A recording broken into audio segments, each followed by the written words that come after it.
স্বামী স্ত্রীর দাম্পত্যের কলহ হওয়ার কারণে প্রায় ২ বছরের সংসার থেকে মুক্তি পেয়ে শান্তি লাভে ১০ লিটার দুধ দিয়ে গোসল করেছেন আব্দুর রহিমের ছেলে মোহাম্মদ সোহাগ ইসলাম নামের এক যুবক।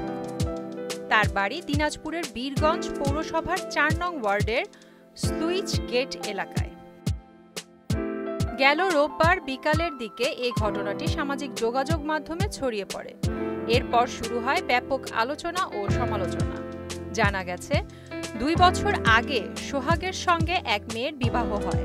দাম্পত্য জীবনে তাদের কোনো সন্তানাদি নেই।